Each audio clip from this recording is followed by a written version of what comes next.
कभी कभी तो ऐसा लगता है कि बाबूजी अचानक आएंगे और मुझे गले लगा लेंगे। हाँ मीरा, मुझे भी उनकी कमी खटकती है, लेकिन तू चिंता मत कर, मैं हूँ ना। जब तक मैं जिंदा हूँ तुझे किसी चीज की कमी नहीं होने दूंगी। लेकिन दीदी, जब माँ बाबूजी गए तब सबने कहा था हम हैं तुम्हारे साथ। फिर धीरे धीरे सब दूर होते गए।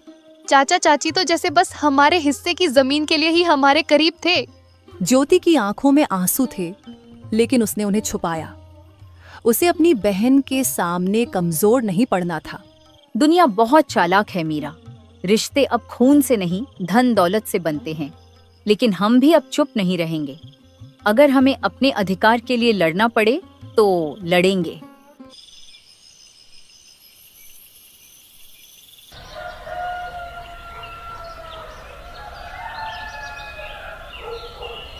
सुबह होते ही गांव में एक अफवाह फैल गई कि धर्मपाल अब पंचायत से कहकर जमीन अपने नाम करवाने की तैयारी कर रहा है।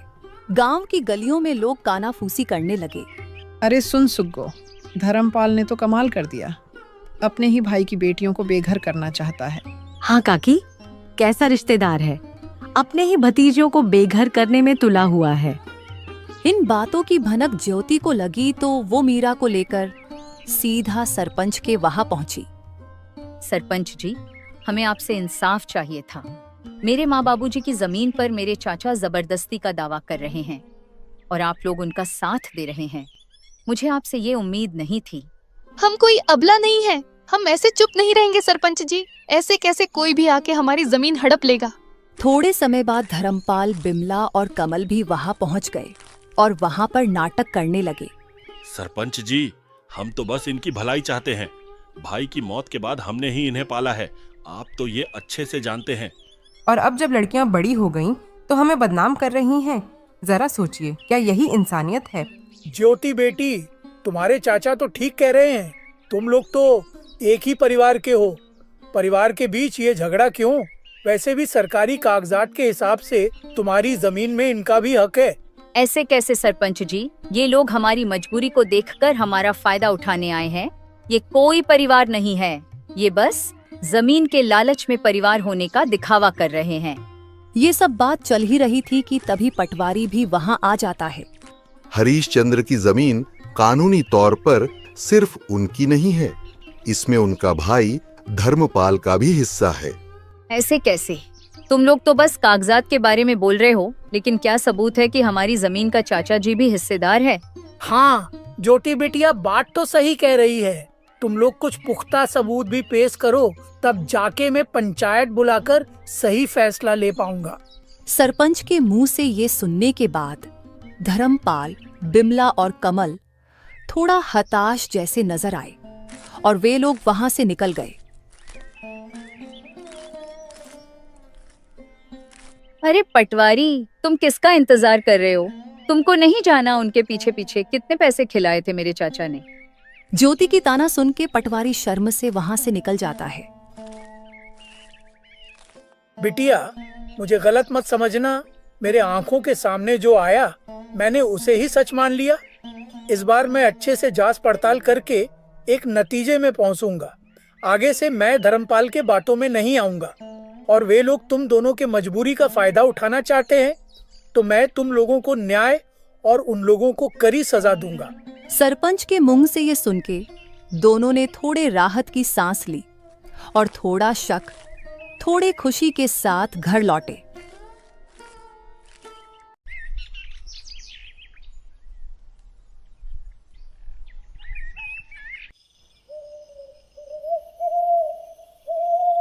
रात होते ही दोनों बहनें फिर से चारपाई में बैठ के बात करने लगते हैं। दीदी, आपको क्या लगता है कि हमारी जमीन हमारे पास रहेगी या फिर हमारे कपटी चाचा चाची को मिलेगी? हाँ मीरा, मैं भी वही सोच रही हूँ। उन लोगों का कोई भरोसा नहीं। वे लोग इतने लालची हैं कि हमारे साथ कुछ भी कर सकते हैं। माँ बाबूजी के जाने के बाद उन लोगों ने अपना असली रंग दिखना शुरू कर दिया है। यही सब चिंता में दोनों बहनों ने मुश्किल से अपनी रात काटी।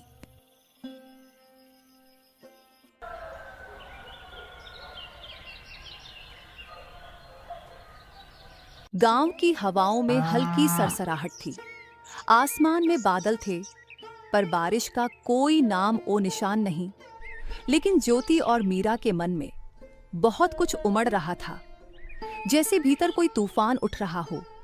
घर का आंगन सूना था और बहनों के चेहरों पर चिंता की लकीरें साफ झलक रही थीं।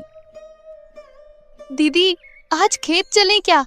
वो जो पिछली बार की सब्जियां बची थीं, कहीं किसी जानवर ने नुकसान तो नहीं कर दिया होगा? कभी कभी किसी की गाय बकरी आ जाती है और पूरा नुकसान कर देती है। हाँ मीरा, चलो, खेत को देखने से मन भी हल्का हो जाता है। और बाकी बची हुई सब्जियां बेचने के लायक हो गई कि नहीं, साथ में देख लेंगे। लेकिन मुझे एक बात को लेके चिंता है। गाय बकरी का तो पता नहीं, बस कोई इंसान हमारे खेत को नुकसान न पहुंचाए। वैसे भी हमारे अपने ही हमारे जमीन पे बुरी नजर डाले हुए हैं।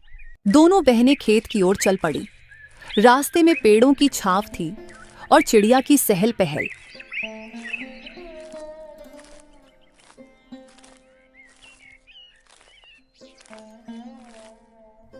जैसे ही दोनों खेत के पास पहुंची, मीरा ने दूर से किसी की परछाई देखी।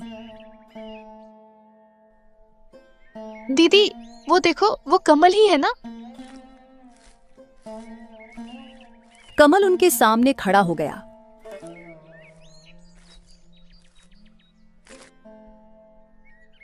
आंखों में गुस्सा, चेहरे पर घमंड। वो वहीं दोनों बहनों का रास्ता रोककर उनसे बात करने लगा। बहुत घमंड आ गया है तुम दोनों में। पहले जब हम साथ में रहते थे तब तुम दोनों बहुत मासूम बनने का नाटक कर रहे थे और तो और जुबान भी नहीं खोलते थे, लेकिन अब जैसे गांव की मालकिन बन गई हो तुम लोग। कमल भैया, हमने किसी से कुछ छीना नहीं है, बस जो हमारा हक था वही लिया है। हम आज भी किसी से बैर नहीं रखते और न ही पहले किसी से मेहरबानी लिए थे। तुम लोगों को लगता है कि इतनी आसानी से सब कुछ ले लोगी? ये सब मेरे बाबा की जमीन है। पहले तो प्यार से हमारे साथ रहने को बोल रहे थे तुम लोगों से, लेकिन अब देखना, एक एक चीज छीन लूंगा तुमसे। तुम दोनों को ऐसा सबक सिखाऊंगा कि जिंदगी भर याद रहेगा। मीरा कमल की धमकी से थोड़ा डर गई और डरते हुए ज्योति से बोली, दीदी, इसने फिर धमकी दी है। आप कुछ बोलो ना, ऐसे कैसे ये हमसे सब कुछ छीन लेगा? बहुत हो गया मीरा, कोई जरूरत नहीं इसके साथ झगड़ा करने की। मैं भी देखती हूँ कौन हमसे क्या छीन लेता है। और हाँ कमल, तुम यहाँ से चले जाओ, नहीं तो हम पंचायत में जाके बोल देंगे कि तुम हमें अकेले देख धमकी दे रहे हो। हाँ हाँ, जा रहा हूँ, लेकिन हाँ ज्योति, तुम बहुत ज्यादा ऊपर उड़ रही हो। संभाल के रहना, कब नीचे गिरेगी पता ही नहीं लगेगा। ऐसे ही कमल दोनों को धमकी देके वहां से चला जाता है। कमल की धमकी भरी बातें सुन के दोनों थोड़े मायूस हो जाती हैं। ज्योति जो अपने बहन के सामने हिम्मत से खड़ी हुई थी, उसके मन में भी डर था। वो मन ही मन कमल की बातों को लेकर बहुत चिंतित थी। कुछ समय के बाद दोनों बहनें घर लौटे।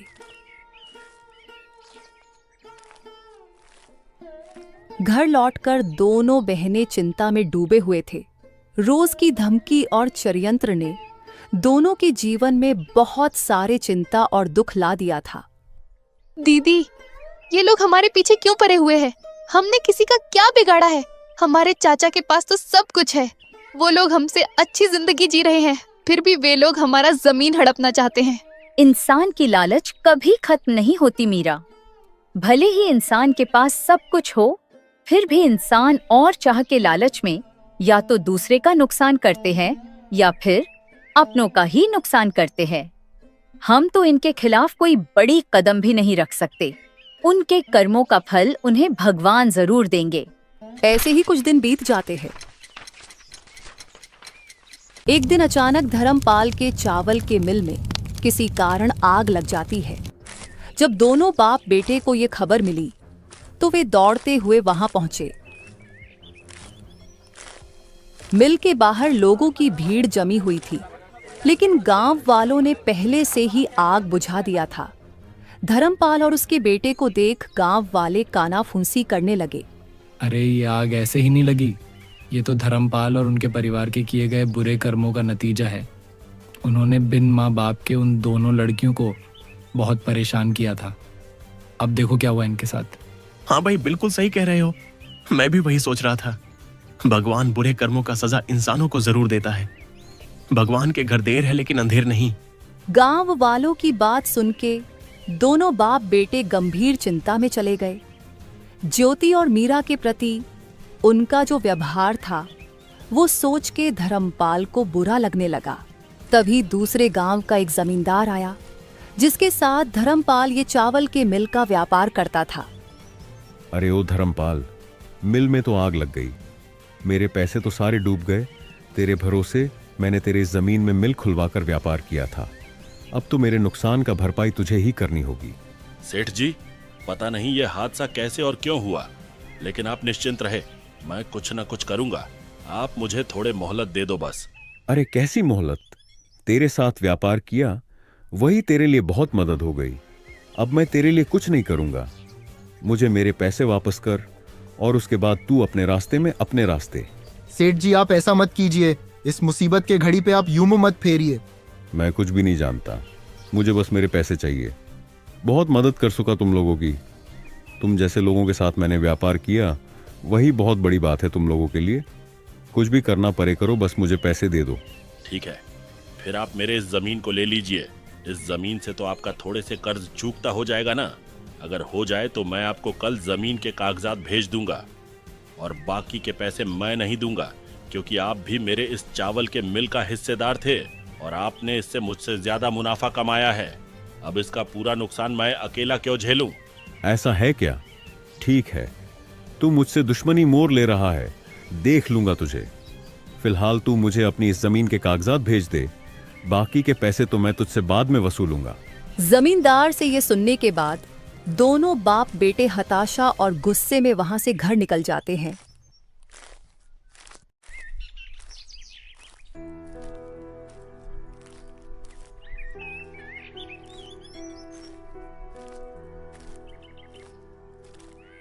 घर जाके धर्मपाल अपनी पत्नी से आज के दुखद हादसे के बारे में दुखी मन से बताता है।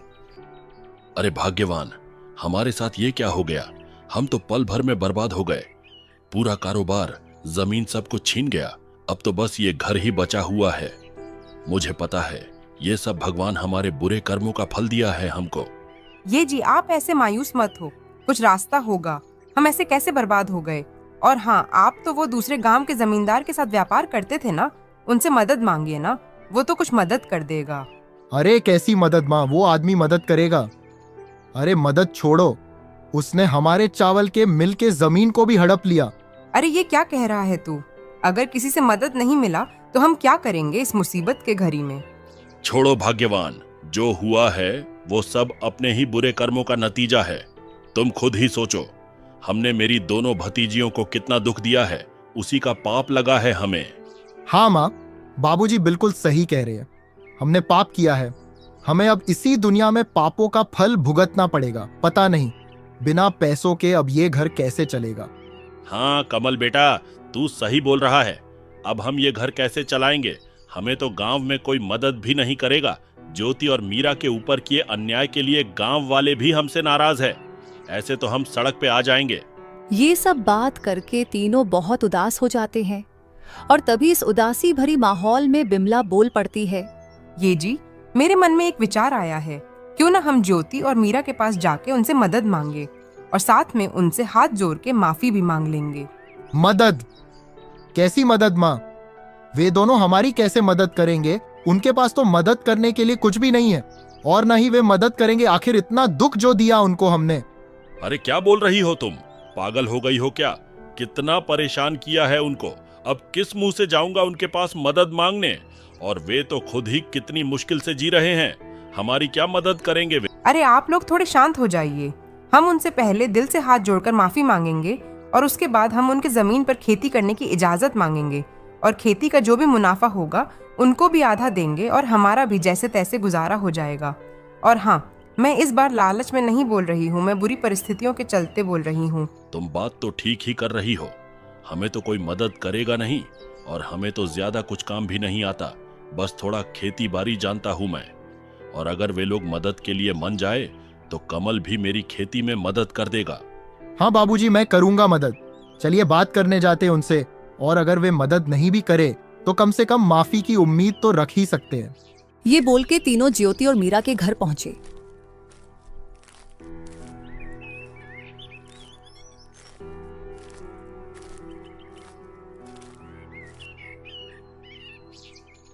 चाचा जी, आप लोग अब यहाँ क्या लेने आए हो? ज्योति बेटी, हमारा चावल के मिल पे आग लग गई है, हम तो पूरा बर्बाद हो गए। हाँ, मुझे पता चला आपके बारे में और मुझे इस बात का खेद है, लेकिन आप हमारे पास क्यों आए हो? क्या आपको लगता है कि आग हमने लगाया है? नहीं ज्योति, तू हमें गलत समझ रही है। हम तो तुम दोनों से माफी और मदद की आस लेके आए हैं। मदद? कैसी मदद चाची? क्या मदद चाहिए आपको? हम तो खुद ही जैसे तैसे जी रहे हैं और आप किस हक से मदद मांग रहे हो? हम हैं ही कौन आप लोगों के? बिमला ने गिड़गिड़ाते हुए ज्योति और मीरा को सब कुछ बताया और ये सब बात होते समय धर्मपाल और कमल शर्म से अपनी सिर झुका लिया था। मीरा बिमला की बात सुन के बोली, हम मदद करेंगे चाची, जो हुआ सो हुआ। आखिर आप लोग हमारी चाचा चाची है, हम आपके साथ हैं। क्या बोल रही तू मीरा? पागल हो गई है क्या? भूल गई कितना दुख दिया है इन लोगों ने हमें, और हमारे बुरे समय में ये लोग कहाँ थे? अब क्यों मदद करेंगे हम इनकी? ऐसे मत बोलो दीदी, आज माँ बाबूजी होते तो वे भी इन मुसीबत में इनकी मदद करते। और माँ बाबूजी कहा करते थे कि माफी बहुत बड़ी जीत है और माफ करने वाला ही असली विजेता है।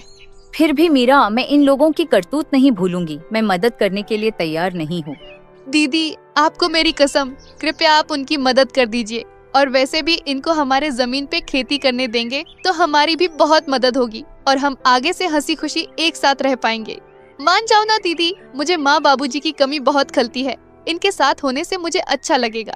ज्योति मीरा का मासूम चेहरा देख उसके खातिर मान जाती है और धर्मपाल, बिमला और कमल ने भी हाथ जोड़ के दोनों से माफी मांगते हैं और वादा करते हैं कि आगे से कभी भी उनका बुरा नहीं सोचेंगे।